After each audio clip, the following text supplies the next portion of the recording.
जी आगे बात जरा जम्मू की करते हैं, क्योंकि जम्मू की सियासत इन दिनों काफी ज्यादा गर्म है। और कल जेडीए का बिल्डोजर चला रूपनगर जम्मू के अंदर, जिसके बाद दर्जनों घरों को तोड़फोड़ हुई है। और सरकार का यह मानना है कि जो जमीन जेडीए की थी उसे रिट्रीव किया गया जी, तकरीबन 41 कनाल प्राइम लैंड रूपनगर जम्मू के अंदर। और बड़ी मशक्कत के बाद यह मामला चला, लेकिन सियासत इस पर यह हो रही है कि सरकारी अहकामात को नजरअंदाज, अदालती प्रोसीजर को नजरअंदाज करते हुए सिलेक्टेड बिल्डोजर चलाए गए और सिर्फ सेल्फ कॉन्शियस को पूरा करने के लिए इस तरीके के इल्जाम जो है वो लग रहे हैं कि जो लोग at the helm of affairs हैं वो चंद लोगों की बातों में आकर इस तरीके की कार्रवाई कर रहे हैं। तस्वीरें आपके सामने हैं जी, ये तो कल की तस्वीरें हैं जब बिल्डोजर चला 41 कनाल जमीन प्राइम लैंड रूपनगर की, जिस पर दावा जम्मू डेवलपमेंट अथॉरिटी का है कि उनका था, कब्जा था, हटाया गया। और तकरीबन 5 से 8 घंटे लगे 1 दर्जन से ज्यादा पक्का कच्चा स्ट्रक्चर जो खड़े किए गए थे उनको डिमोलिश करने में। और उसके बाद एक जो प्रोसीजर होता है, कोडल प्रोसीजर जो है, उनको फॉलो करने की बात कही गई है सरकार की तरफ से, एडमिनिस्ट्रेशन की तरफ से। और लोगों का मानना है कि सुबह 5-6 बजे डोजर ने कार्रवाई शुरू की, न तो किसी को बताया गया और ना ही किसी को पता था। और सरीहन ये खिलाफ वर्जी है जी हुकूक की, कानून की, और सरेआम धज्जियां बिखेरी गई हैं कानून की। ये उन लोगों का मानना है जिनके आशियाने टूटे। लेकिन सियासत काफी हुई है। आज कुछ लोगों ने विरोध किया, कुछ लोगों ने इस पर खुशी की है। मिला जुला रद्द अमल जो है वो जम्मू के अंदर भी। इस पर जरा मजीद समझने की कोशिश करते हैं। मेरे साथ हमारे गेस्ट ज्वाइन करेंगे जी। बीजेपी से डॉक्टर ताहिर चौधरी साहब हमारे साथ ज्वाइन करेंगे, पीपल्स डेमोक्रेटिक पार्टी से फिरदौस टाक साहब हमारे साथ ज्वाइन करेंगे, एडवोकेट चौधरी साहब मेरे साथ ज्वाइन करेंगे जी, ताकि हम मजीद इस पूरे मामले की नज़ाकत को समझे, इफादियत को समझे और पता लग सके हमें कि किस तरीके का माहौल जो है वो बन रहा है। एडवोकेट शाह मोहम्मद चौधरी साहब थोड़ी देर में मेरे साथ ज्वाइन करेंगे। ताहिर चौधरी साहब बीजेपी के तर्जुमान मेरे साथ इस वक्त है। ताहिर साहब बहुत शुक्रिया जी ज्वाइन करने के लिए। तस्वीरें खुद बता रही हैं कि माहौल कैसा है, और आज का पूरा दिन कहीं पर जश्न, कहीं पर एहतजाज, कहीं पर गुस्सा साफ दिख रहा था। कैसे आप इसको देख रहे हैं? ये जो कार्रवाई पूरी हुई है आज जेडीए की तरफ से, कितनी सही और कितनी गलत? देखिए मोहन साहब, मैं पहले ही कह चुका हूं कि ये जो कार्रवाई हुई है बहुत गलत हुई है और ऐसी कार्रवाई नहीं होनी चाहिए थी। एक फैमिली जो पिछले 100 साल से इस जगह पे रह रही थी, उनका पहले से ही जेडीए के साथ कोर्ट में, ऑनरेबल कोर्ट में केस चल रहा था और इनके पास कोर्ट से स्टे भी था। मुझे नहीं समझ आता कि रात के सोए हुआ परिवार और सुबह आते ही जेडीए ने अटैक कर दिया, डिमोलिश करना शुरू कर दिया, उनकी जो उनके जानवर थे, माल मवेशी थी, उसको आगे पीछे कर दिया, सारा कुछ कर दिया। और जिस तरह से ये सारा खेल खेला गया, बहुत शर्मनाक खेल खेला गया।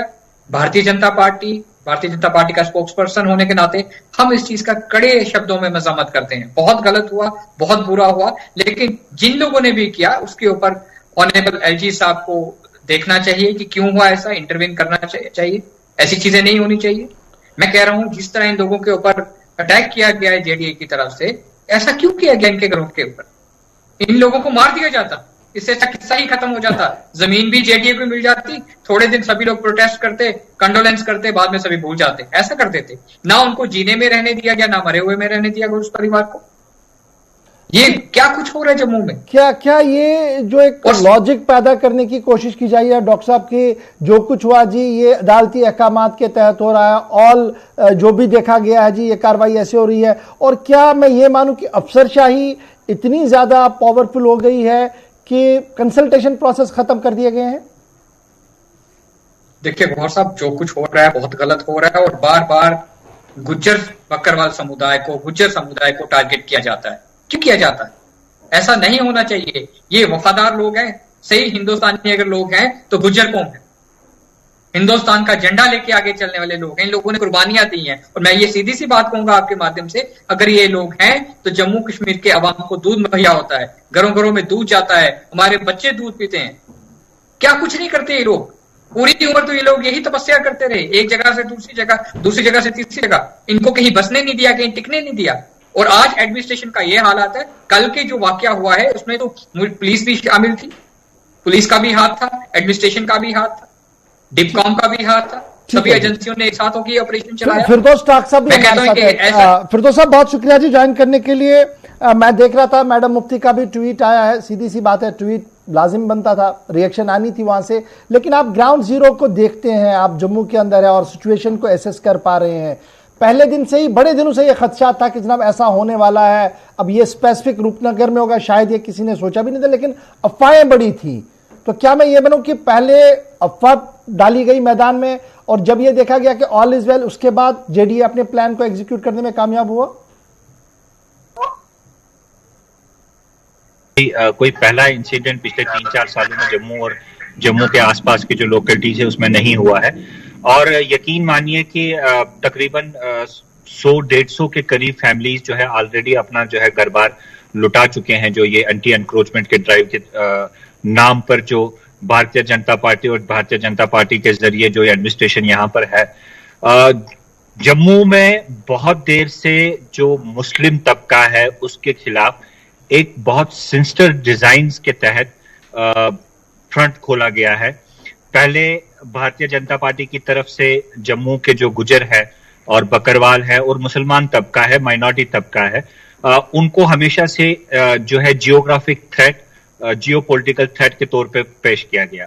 जब भारतीय जनता पार्टी की हुकूमत आई और भारतीय जनता पार्टी केंद्र के जरिए जम्मू कश्मीर में रूल करने लगी, तो ये काम उन्होंने अपनी सिस्टर ऑर्गेनाइजेशन जो शेडो ऑर्गेनाइजेशंस थी उनके हवाले कर दिया, जो दिन रात जम्मू में एक ही राबते रहे कि जम्मू में जो कश्मीरी आके बस रहे हैं, जो डोडा किश्तवाड़ से आ रहे हैं, जो रजौरी पुंछ से आ रहे हैं, और जो गुजर तबका, बकरवाल तबका जो सदियों से जम्मू का ओरिजिनल बाशिंदा है, वो बेसिकली जम्मू के लिए एक जियोपॉलिटिकल थ्रेट है और जिसे इस्लामानाइजेशन का भी नाम दिया गया।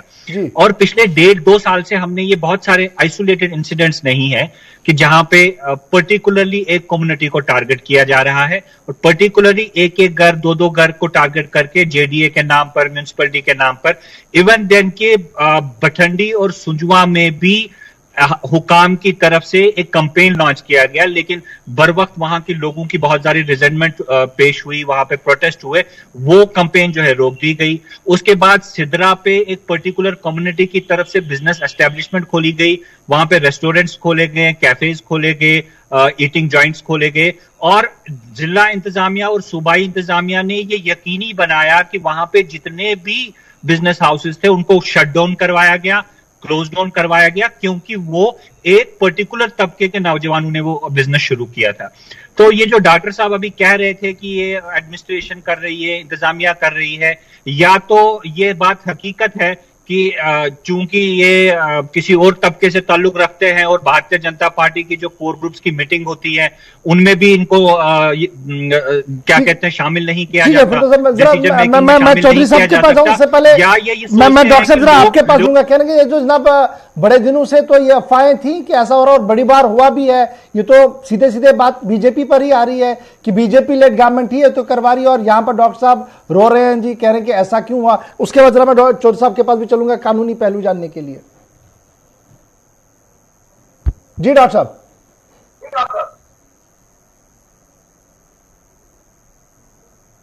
पीडीपी के तरफ से इस तरह के इल्जाम लगाना भारतीय जनता पार्टी की तरफ ऊपर, सरकार के ऊपर, इन लोगों ने आज तक यही सियासत खेली है। और आज इस दुख के टाइम पे जब ऐसा एक परिवार के साथ हादसा हो जाता है, आज भी सियासत खेलने की कोशिश की जा रही है कि ये सारी चीजें भारतीय जनता पार्टी कर। भारतीय जनता पार्टी ने कभी ऐसा नहीं किया। हम लोगों ने हमेशा सबका साथ, सबके विकास की बात की है। हम लोग सबको साथ लेके चलने वाले लोग हैं। और जो कल ये चीज हुई है, हमने इसकी भी शर्मनाक, इसकी भी मजम्मत की है, पूरी भारतीय जनता पार्टी ने की है। इनको वो चीजें मुझे नहीं समझ आता कि इन हालात में भी ये लोग सियासत करते हैं, कैसी सियासत करते हैं, क्योंकि इन लोगों को मालूम है इस टाइम पे जमीनी सतह पे ये लोग अपने जो वजूद है वो खो चुके हैं। इस तरह के ये जो क्रोकोडाइल टीयर्स है, कब तक बहाते रहेंगे? क्या कब तक दिखाते रहेंगे पब्लिक को? बहुत शर्म आ रही है मेरे को इनका ये बयान सुन के कि हर चीज पे भारतीय जनता पार्टी, हर चीज पे सरकार। लेकिन जब एडमिनिस्ट्रेशन ने ऐसा कदम उठाया है तो हम उसकी मदद कर रहे हैं। एक लॉजिकल बात तो ये भी है ना कि सरकार डायरेक्टली इनडायरेक्टली बीजेपी तो इन्वॉल्व है गवर्नमेंट में। जी फिरदौस डाक साहब। और फिर क्या, मैं देखिए गौहर साहब, ये बहुत अफसोस की बात है, घर के बड़े ये डीसी ये लाते हैं, वीसीजेडीए ये लाते हैं, ड्यूकाम ये नहीं फिरदौस डाक साहब, आप जैसे इंसान से इस तरह के बयान नहीं लगता था, इस तरह के बयान दोगे, लेकिन आपकी मजबूरी है कि आप पीडीपी के एजेंट हो, पीडीपी का एजेंडा लेके चलने वाले इंसान हैं। आप लोगों ने जम्मू कश्मीर के हालात खराब किए हैं। नहीं, ऐसी बातें मत कीजिए, आप ऐसी बातें मत कीजिए। पहले अपने आप को देखिए, अपनी पार्टी को देखिए, अपनी पार्टी को देखिए। आज भी आप इस तरह की बातें कर रहे हो। आप बताइए कि एलजी एडमिनिस्ट्रेशन जो है वो इंडिपेंडेंटली काम कर रही है और केंद्र में आपकी नहीं चलती। अगर आज भी आपकी नहीं चलती, ये चीजें नहीं चलेंगी। सॉरी, कब चलेगी? आप छोड़ दीजिए ये मगरमच्छ के आंसू बहाना, छोड़ दीजिए। ठीक है, जरा लीगल पर्सपेक्टिव इसका देखिए। जनता पार्टी के लिए, भारतीय जनता पार्टी के अपने ऑफिस में रहकर थ्रेट है।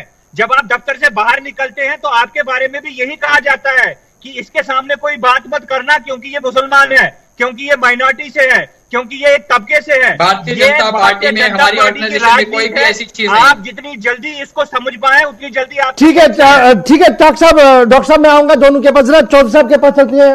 हमारे साथ वकील साहब भी ज्वाइन किए हुए हैं और ये सारी गुफ्तगू सुन रहे हैं और इस केस को मुतालिक काफी गहरी दिलचस्पी रखते हैं। जी शाह महमूद चौधरी साहब, बहुत शुक्रिया सर ज्वाइन करने के लिए। लीगल क्रोनोलॉजी समझना चाहूंगा। सरकार कह रही है कि जनाब जो कुछ किया गया एज पर कोर्ट डायरेक्शन हुआ, हमने कोई जी वायलेशन नहीं की, ये जमीन कब्जे में थी, हमने छुड़वा दी। पॉलिटिकल प्रोसेस पे जो चल रहा है उस पर थोड़ी देर में आऊंगा, लेकिन लीगल टर्मिनोलॉजी में आपसे जानना चाहूंगा, क्या सही तरीके से इंटरप्रेट किया गया कोर्ट के डिसीजन को? इसमें गौहर साहब बात यह है कि आज जब डिमोलिशन के बाद जो यहाँ पर बड़े मैसिव डिमोलिशन किया गया मुझे पकड़वार के घरों को, तो आज सुबह हम जब काफी तादाद में वहां लोग, हर कम्युनिटी के लोग वहां मौजूद थे और हर एक कम्युनिटी के आदमी ने इसको कंडेम किया। देखिए बात यह है, अगर उनकी बात सुने कि रेवेन्यू महकमे ने 1978 में एक मोटेशन दर्ज किया इन लोगों के हक में और उसमें यह कहा कि इन लोगों की जो घर है ये 1947 से पहले ये गुज्जर लोग जो यहाँ पर बैठे जमीन को काश्त कर रहे थे। तो जेडीए बनी 70 में अगर जेडीए बनी और 78 में अगर ये रेवेन्यू डिपार्टमेंट ये कहता है कि इनका कब्जा मुसलसल 78 से लेकर अभी तक चल रहा है और इनका कब्जा दौरान इंक्वायरी ये पाया गया कि ये 1947 से पहले इस एरिया में रह रहे हैं और इन गुज्जर बकरवालों की कहीं भी यूनियन टेरिटरी में या साबका स्टेट में कहीं 1 इंच भी मलकियत जमीन नहीं है। अच्छा, उसमें बाद क्या हुआ कि जैसे आप जानते हैं कि जो रोशनी एक्ट बना था, रोशनी एक्ट को ऑनरेबल डिवीजन बेंच ने अल्ट्रा वायरस कर दिया एक पब्लिक इंटरेस्ट लिटिगेशन में, एक इंटरिम ऑर्डर के तहत। उसके बाद मेन जो पिटीशन है वो अभी ऑनरेबल हाई कोर्ट की डिवीजन बेंच में चल रही है। तो ऑनरेबल हाई कोर्ट की जो डिवीजन बेंच थी उन्होंने कहा कि आप ये लैंड रिट्रीव करिए और इसके साथ साथ जो दूसरी सरकारी जमीनें हैं वो लोगों के कब्जे से निकालिए। उसके बाद रिव्यू हुआ, हमारी स्टेट गवर्नमेंट ने रिव्यू दायर किया। आज हाई कोर्ट में कम से कम जहां तक मेरी नॉलेज है, ज्यादा भी हो सकते हैं, कम भी 150 के करीब रिव्यू पिटीशन हाई कोर्ट में पेंडिंग है। तो सुप्रीम कोर्ट में भी लोग गए और सुप्रीम कोर्ट ने कहा अगर ये रोशनी का मामला है तो इन लोगों के खिलाफ कोई मेजर नहीं किए जाएं। वहां के जो सोलिसिटर जनरल थे उन्होंने सुप्रीम कोर्ट में बयान दिया जी।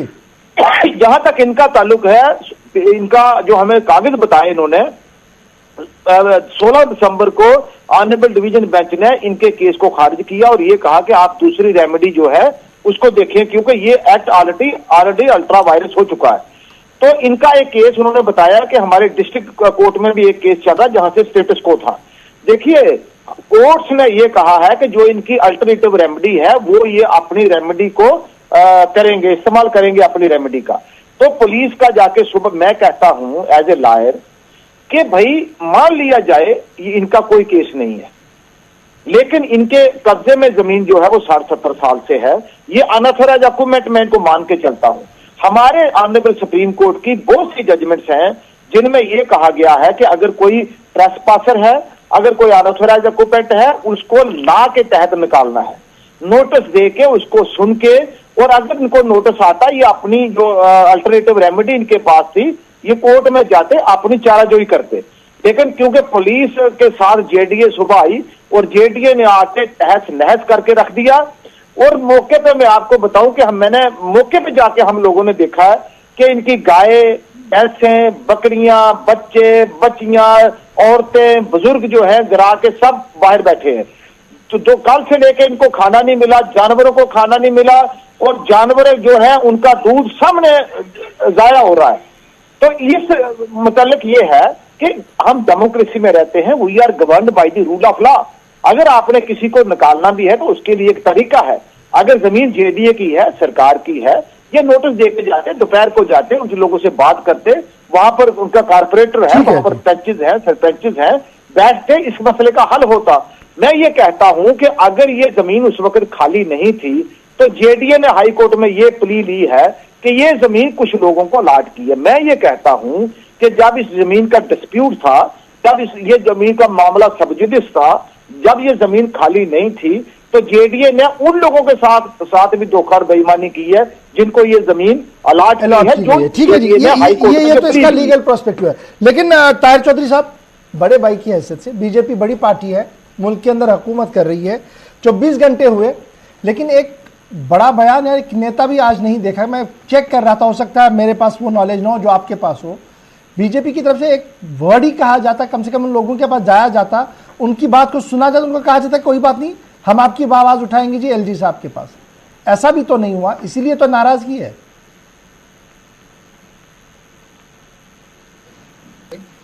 इस चीज के ऊपर मैं बोला हूं पार्टी का स्पोक्सपर्सन होने के नाते, क्यों नहीं बोलूं, मैं बोलूं। जो अल्फाज मैंने इस्तेमाल किए आप देखिए, आई थिंक आपने भी देखे होंगे, आज तक मैंने वो अल्फाज इस्तेमाल नहीं किए। भारतीय जनता पार्टी का अगर स्पोक्सपर्सन बोल रहा है तो आप समझे कि पार्टी की तरफ से डायरेक्शंस है, तो मैं बोल रहा हूं।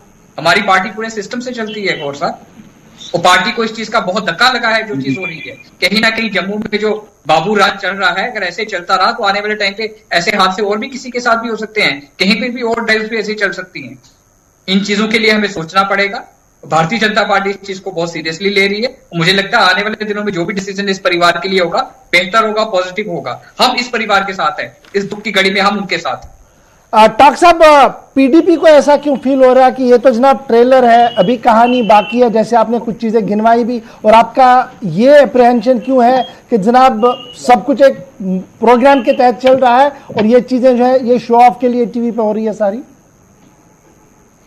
गौर साहब, मैं बहुत सालों से ये बात कह रहा हूं कि इजराइल के बाद जो है वो आरएसएस ने एक रेड बुक बनाई है जिसे लाल किताब कहा जाता है, और एडमिनिस्ट्रेशन हो, गवर्नमेंट हो, इंतजामिया हो, एलजी हो, डीसी हो, हर बंदा जो है एक डिक्टेट के तहत काम करता है। जब दफा 370 हटाया गया तो सबसे पहले कम्युनिटी और इस सोसाइटी में एक रोष जो है पॉलिटिशियंस के खिलाफ पैदा किया गया।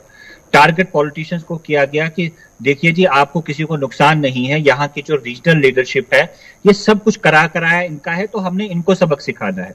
हम उस वक्त भी कह रहे थे कि this is a process to further disempower the people, ये कोई फाइनल चीज नहीं है। और उसके बाद देखिए कैसे फिर मुलाजमों को कैसे टारगेट किया गया, फिर बिजनेस एस्टेब्लिशमेंट्स को टारगेट किया, फिर आपका बैंकिंग इंस्टीट्यूशन है उसको टारगेट किया, फिर आपके जो छोटे ट्रेडर्स हैं उनको टारगेट किया गया, आपकी इकोनॉमी को टारगेट किया गया, इवन देन के आपके एप्पल को तक नहीं छोड़ा गया। फिर ये कहा गया कि भाई ये कश्मीर के जो सेब हैं, ये गाल हैं, वो लाल कैसे हैं। तो हर सोसाइटी के हर तबके को एक मुकर्रर वक्त पे जो है वो टारगेट किया जाता है। खासकर गुजर बकरवाल तबका जो है, ये भारतीय जनता पार्टी के आंखों का हमेशा से रोड़ा बन के आ रहे हैं। डॉक्टर ताहिर साहब जो है ये खुद एक गुजर है, ये अपने मफाद, अपने इंटरेस्ट के लिए भारतीय जनता पार्टी की तारीफें करते रहे, लेकिन दिल में ये हमेशा जानते हैं कि जो गुजर, जम्मू का पर्टिकुलर गुजर रहने वाला है, वो हमेशा भारतीय जनता पार्टी के लिए एक रोड़ा बन के आया हुआ है। जब वो हुकूमत से बाहर थे तब भी वो रोड़ा था, जब हुकूमत में थे, हमारी हुकूमत का हिस्सा हमारी पार्टी के साथ हुकूमत में थे, तब भी इनके जो लीडरान, इनके जो मिनिस्टर थे, मैं आपको एक मिसाल दे दूं कि इनके एक मिनिस्टर ने एक गवर्नमेंट का प्रोजेक्ट जबरदस्ती एक ऐसी जगह पे बनवाया जहां पे बकरवाल तबका रहता था, क्योंकि वो उस बकरवाल तबके को वहां से डिसलॉज करना चाहते थे। आप देखिए, जब महबूबा मुफ्ती चीफ मिनिस्टर थी, उन्होंने एक ऑर्डर निकाला कि किसी भी बकरवाल या गुजर को अपनी लैंड से डिस्पोजेस नहीं करना चाहिए without processing the due course of law. Bharatiya Janata Party, despite being in the government, was first to condemn and criticise that direction. अब डॉक्टर साहब की अपनी मजबूरियां होंगी, ठीक है जी, क्या करें। उसके बाद आप देख लीजिए गौहर साहब, जस्ट द लास्ट वर्ड जी, जब ये इन्होंने फर्दरेंस ऑफ देयर डिजाइन एक वर्टिकल डिवीजन पैदा किया गुजर और पहाड़ी तबके के बीच में, क्योंकि ये तबका हमेशा से इकट्ठा आ रहा था और गुजर और पहाड़ी को लड़ाते रहे। Everything is being done to further disempower. Shah Mohammad Chaudhary साहब, बड़ा इंपॉर्टेंट ये है कि जब मैं इस प्रोस्पेक्टिव को देखता हूं, चूंकि आप भी सीनियर सिटीजन है, पॉलिटिक्स पर गहरी नजर रखते हैं, किस तरीके से आप पॉलिटिकल व्यू पर इसको देखते हैं? क्या वाकई तौर पर इसी तरीके का माहौल है जो टाक साहब बता रहे हैं कि जनाब बड़ा डर है, दहशत है, क्योंकि एक प्लान एग्जीक्यूट करने की कोशिश हो रही है? क्या आपको भी एज ए सीनियर सिटीजन के, as a senior political person के लग रहा है कि ऐसा ही माहौल है? देखिए गौहर साहब, हाई कोर्ट में जम्मू डेवलपमेंट अथॉरिटी ने एक एफिडेविट दिया है कि 90,000 कनाल जमीन जो जेडीए की है वो अलग-अलग लोगों के कब्जे में है, जम्मू, सांबा, कठुआ, उधमपुर, रियासी या दूसरे डिस्ट्रिक्ट्स में। तो मैं ये कहता हूं कि अगर बाकी लोगों के पास 90,000 कनाल जमीन है तो फिर गुज्जर बकरवाल पे ही क्यों बुलडोजर चलता है? और जो गुज्जर बकरवालों के एरिया है वहीं पे बुलडोजर चलता है। ये बुलडोजर पहली दफा नहीं चल रहा, यहां जब से लेके भारतीय जनता पार्टी की गवर्नमेंट आई है ये कोई 20वीं जगह बुलडोजर चला है और गरीब लोगों पे बुलडोजर चलता है। भारतीय जनता पार्टी के लोगों के जो नाम हैं, जो रोशनी एक्ट के में जो रिपील हुआ है, उसमें हाई कोर्ट में जो डीसी ने पूरी कंपाइलेशन भेजी है, उसमें भारतीय जनता पार्टी के लोगों का या दूसरे जो पॉलिटिशियंस हैं उनका नाम है जिनके पास सैकड़ों कनाल जमीन है। तो बुलडोजर जो है ये गरीब पे क्यों चलता है? बुलडोजर क्यों नहीं उन लोगों पे चलता जिन लोगों ने सरकारी जमीनों पे कमर्शियल कॉम्प्लेक्स बनाए हैं, जिन लोगों ने सैकड़ों कनाल जमीन जो सरकारी है। देखिए, हमने एक आरटीआई लगाई, आरटीआई में जंगलात वालों का और स्टेट वालों का जवाब आया, कुछ लोग ऐसे हैं जिनके पास 500 कनाल है और ये वो लोग हैं जिनके पास 10 मरले, 5 मरले या 1 कनाल जमीन है। तो भाई अगर एविक्शन करनी है तो पहले बड़े लोगों से एविक्शन यूनिफॉर्म होना चाहिए सबके। डॉक्टर चौधरी कंक्लूड कीजिएगा इस बात को, कैसे आप इस मोशन को और इस बात को क्लियर करेंगे जो लगातार कहा जा रहा है कि एक सिलेक्टिव लोग हैं जी जिनके ऊपर बुलडोजर चल रहा है, हजारों कनाल जमीन तो और भी है लेकिन कोई पूछने वाला नहीं है। लोगों पे चल रहा है, चाहे वो फॉरेस्ट के हो चाहे स्टेट लैंड पे हो, एक खास तबके के ऊपर सिलेक्टिव लोगों को टारगेट किया जा रहा है। ठीक है जी, डॉक्टर साहब कंक्लूड कीजिएगा जरा। देखिए गौर साहब, जहां तक भारतीय जनता पार्टी की सोच है, हमारी सरकार की सोच है, हम ऐसे हादसे के खिलाफ हैं। ऐसे इंसिडेंट्स नहीं होने चाहिए और जो कल हुआ बहुत शर्मनाक हादसा है, उसकी हम मजम्मत करते हैं और हमारा यही रहेगा कि आने वाले टाइम पे जल्दी से जल्दी एलजी साहब इस चीज में इंटरवेन करें और इस चीज को सामने लाएं कि सही हुआ कि गलत हुआ है।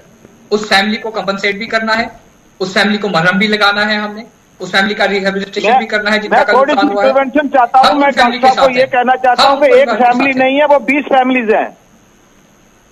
40 कनाल जमीन पे 20 फैमिली है, एक फैमिली नहीं है।